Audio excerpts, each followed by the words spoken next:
12 women with placenta previa, which is the placenta blocking the birth canal. And if it's a large degree of obstruction, when the woman goes into labor or delivery, the baby will attack into the placenta, leading to hemorrhage. Now, most of the women, these 12 women that he diagnosed by sonography, were all preemptively sent for cesarean section before labor. But they were all living so remotely that if that not had happened, he expected the babies and the mothers would have died. So in 3 months, this one machine that was earmarked to be thrown out to landfill saved 12 mothers and 12 babies that otherwise would have died. Something worth throwing out. I mean, I'm repeating that theme. I know you guys know it, but it's just astonishing that we're ready to let these things just go to landfill. Disposables are, speak for themselves, anything that can be used once. And most of them are either with expiration dates or not. Expiration date, if you have a syringe and it says expires June 2014, it means that technically they're not guaranteeing the sterility of the product. We don't openly collect things that are unexpired. World Health Organization says you ship things that are more than a year from their expiration. But what we know is that the expiration date isn't really the date it expires. But I didn't know how they came up with it, right? You ever wonder, trying to understand how they come up? I found out, I looked into it. I never did. All these years of medicine. They timed it for how long the insurance policy lasts on the lung. So they take out a 3-year insurance policy. I'm serious, it's 3 years until it expires. So just when their liability coverage ends, so that's when they expire the product. Now, that's absurd. But in the nature of our collection and shipping, we know that about 5%, 10% of what we collected eventually expire somewhere on the road. Most countries that we ship to, the doctors on the field make their judgment.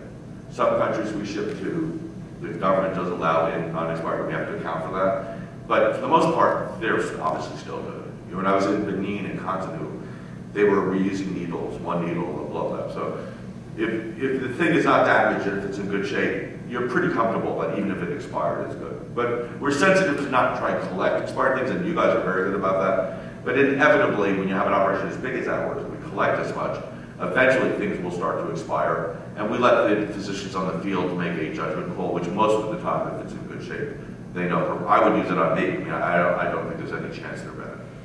But that is a narrative. Get that. This is like our first generation recycling bins. Those guys in the background are carrying it like it's a bomb disposal squad. Sorting sections in a warehouse. This was our first generation of sorting. We made a very sophisticated sorting area. We get volunteer groups, including developmentally delayed adult communities. We count how much is in every box. We barcode it, so we know what every box is filled with the exact value, wholesale, of what we ship.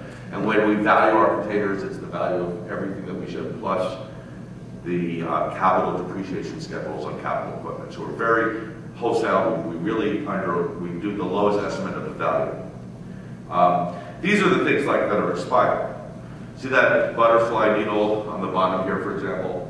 That one was already a month expired when I took this picture. Okay. Where's your pointer? Here. Okay. Partially. See that? This thing here? That was expired, but it was obviously perfectly good. We didn't end up shipping it because our display case, but we put them in boxes. Barnes & Noble donates the boxes. We try and reduce expenses every way possible. And I don't know if you can see the tape, but that's actually dock-to-dock tape. Since we didn't want to pick up boxes, the packaging tape had a little logo on it. So that way we know it's ours. Okay, impact of supplies. This young boy was dying of malaria in Benin, a West African near neighbor of Ghana. The malaria is the #1 cause of death of children of his age group. And the hospital had a medicine that would save his life given by USAID, an intravenous anti-malarial agent. One bottle would save him. And they had about 1,000 bottles in a storeroom about 20 feet from his hospital room. And they weren't giving it to him. So I said, and our container was 2 hours away, and I said to the hospital director, why? He had a fever of 104, he showed signs of neurological impairment. And she said that they had no IV lines in the hospital. They just could not give, we had given them the high-tech expensive solution, but we didn't give them the IV lines, so they couldn't give him the medicine, even though the bottles were there. Well, our truck arrived, And our IV lines, so this IV line, I don't know why I can't see it on the screen, but the IV line in his arm, which is a little bit out of focus, was from our truck. We had about 10 boxes of IV lines, each one was 400. So we gave him close to 5,000 IV lines, and we saw this go in his arm, and he got the medicine and went home. So it's another dumb example. If we throw out 7,000 tons a day, remember that number's true because I'm telling you, 7,000 tons a day, that's 2 ounces of one day, 7,000 tons, and he would have died 5,800 miles away from the hospital that was throwing it out. It was made, it was sterile. We went to one of our local hospitals, and they were just throwing it out without using it. And it wasn't expired.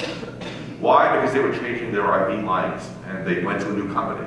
So they just threw out all the old ones. We have surgical kits, laparotomy kits, cesarean surgical kits that are pre-assembled kits with many items in them.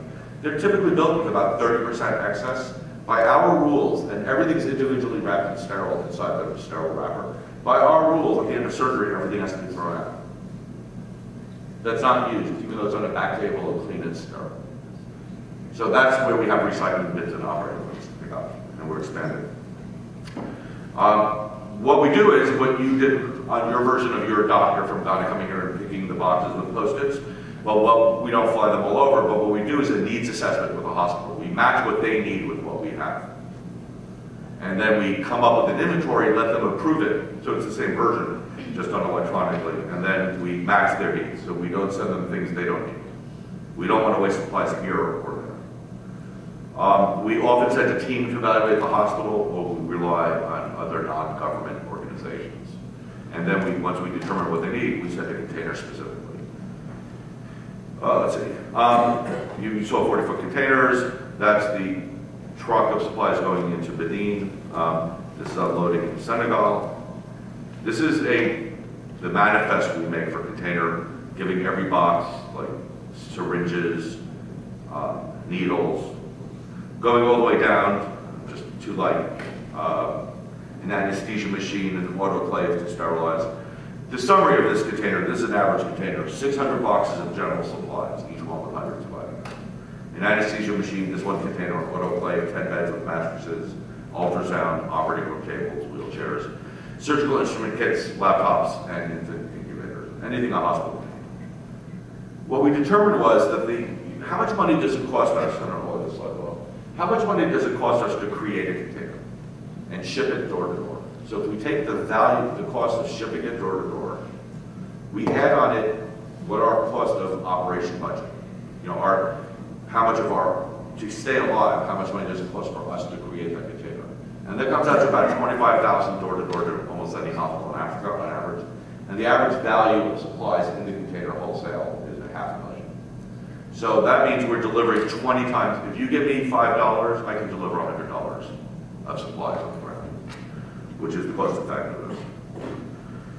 And we delivered today to Benin, Ethiopia, Ghana, Haiti, Kenya, Lesotho, Liberia, Mali, Malawi, Senegal, Uganda, and I think we have to fill in more.